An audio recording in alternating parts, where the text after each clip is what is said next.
Rusame reader, Kurosong, and today I will be reading to you from The Masquerade by Daughter of Apollo 2019. Now, on to Chapter 5, The Ball, Part 2. I stood in the middle of the hallway trying to decide where to go. I could go back to the ball, but there was a chance I could see Phil again, and I'd rather not go through that again. I could leave the party entirely and just hide out in my room until everyone left, but I didn't know how late everyone was going to be up, so I still wanted to hang out with some of my friends. I could spontaneously run away from the castle and live out in the woods for 5 years, with my family having no idea where I'd gone, but that was unreasonable and not a good idea in the first place. In the end, I decided to just hang out in the garden to clear my head before eventually heading back to the party. So I stood in the garden, admiring the roses and trying to think of anything but the party. Suddenly, I heard a rustle come from around some bushes behind me, and I whipped around. Someone was trying to get through the bushes into the garden. "Hey, what do you think you're doing?" I asked, putting on my best royal commander voice. Trying to get in?" the person said, straightening as much as he could in the awkward position he was currently in. "Well, I can see that," I said snarkily before I sighed. "All right, fine. You can come over." He tried to wriggle his way over the top of the bush, but only succeeded in making himself more stuck. "Do you need some help?" I offered hesitantly, watching as the man struggled more. "No thanks, I think I've got it." He tried again to get himself unstuck, but he slowly realized that he wasn't going to be able to get out of the bush, and looked up to me. "On second thought, can you?" I got what he was getting at, and I walked over to help pull him out of the bush. After a second, he fell out of the bush. "You know, there's a better way to get into the castle than the bushes on the side," I commented after a brief pause. The man just rolled his eyes. "You think I would have come that way without the reason? No, I wasn't invited." He paused before rephrasing. "Actually, more like I was invited, but wasn't allowed to come." I laughed. Man, I wish I could have skipped the party. Then I sighed. But my father insisted that I attend, something about finding a lady for me. I think the whole thing is dumb, but there's no arguing with my father, that's for sure. I leaned down on the walls of the garden. We were a little closer to the light now, and I could tell 3 things about him. First, he was tall, and by tall, I mean he towered over me. And I was one of the tallest members of my family. Second, he was already wearing a masquerade mask, and it shimmered with 3 stripes of color, white, blue, and red. Lastly, his eyes were amber in color, and in the dim light of the garden, they sparkled in such a way that had me immediately entranced. Me and the man talked for a little. Talking mostly about ourselves, I talked about my siblings, and he told me about his. He said he had 3 siblings, just like me, but he had 2 sisters and a brother. "They should be here, at this ball, my siblings." He glanced towards the entranceway. "You can go in if you want. I'm sure nobody will notice anything too out of the ordinary, once you're inside." I shrugged, and he just nodded silently.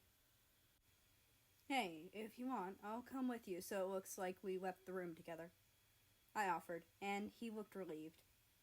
We walked inside, and I showed him the way to the ballroom. He looked totally bewildered the whole way there, so I figured he'd never been inside the castle before. Plus, there was that rule that we couldn't get guests lost, and even though technically he wasn't a guest, I didn't want him losing his way. As we walked into the ballroom, he looked a little nervous, but I ignored it and told him, "Here we are, the ballroom. I hope you find your siblings. There's a lot of people in here."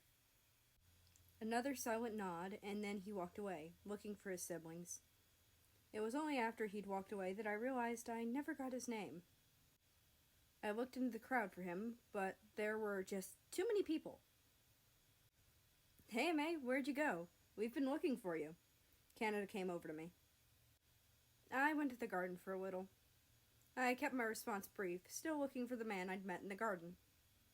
Canada seemed to notice my distraction and smirked. "Did someone finally catch your fancy?" I thought about the man's amber eyes and how they'd sparkled in the light of the garden, and I responded, "I think quite possibly so." Canada wrapped his arm around my shoulder. "Now that's what we're looking for." I looked at my little brother. Despite being younger than me, he was actually a few inches taller than me and had vowed to always hold it over my head. Pun probably intended. Mentally, I compared the height of my brother and the man, and even still, the man was taller. Canada must have noticed me looking at him weird, because he said, "May, are you okay? You're acting kind of strange." I looked my brother dead in the eyes before replying with a smile. "I've never been better." Before Canada could respond, I walked away from him, determined to find someone else to talk to. Luckily, I walked over to one of my best friends, Germany, and his friend, Poland. Germany was wearing a black mask with almost devil-like horns attached to the top, and, contrastingly, Poland was wearing a white mask covered in feathers. I'd been friends with Germany for a couple of years, and while I didn't know Poland as well as I would have liked to, I still knew him well enough to strike up a normal conversation with them. "Amerika, guten Abend. It's been a while." Germany gave me a warm smile. Their German roughly translates to "good evening." "Germs, it's good to see you." I gave Germany a cheeky smile, knowing full well he hated that nickname. He gave me an unimpressed look, and I laughed. "Germany, you know I meant no harm by it." I gave my friend a warm smile, and he smiled back. "So, how are you two doing?" I asked, noticing how close Germany and Poland seemed to be. "You seem a lot closer than when I last saw you two." Then again, the last time I saw them was 2 years ago, and a lot can change in 2 years. "Oh, Poland..." Germany trailed off, looking at the ground awkwardly, and Poland jumped in to help. "Niemcy and I are together now." Poland smiled, looking at Germany with a loving expression. I had to do a double take. "Wait, you and Germany? Together? Like in a relationship?" Germany nodded silently, clearly embarrassed by the whole situation. "I thought your dad hated Poland." I looked at Germany questioningly. "Oh, he does." Poland nodded seriously. "He absolutely despises me, but we decided to take that risk." Then he looked around before continuing. "So long as he doesn't know. If he finds out, I'm as good as dead." I hung out with Germany and Poland for the rest of the night. At some point, Canada came over and spent some time with us as well, but I couldn't really focus. Something was nagging me, and I wasn't sure what it was. And that's the end of the chapter. I hope you enjoyed. Anyway, I'd like to invite you to join the Discord, which is linked down in the description below. That being said, I hope you have a nice rest of your day, night, or whatever it is for you. Just enjoy your time, and I will see you tomorrow.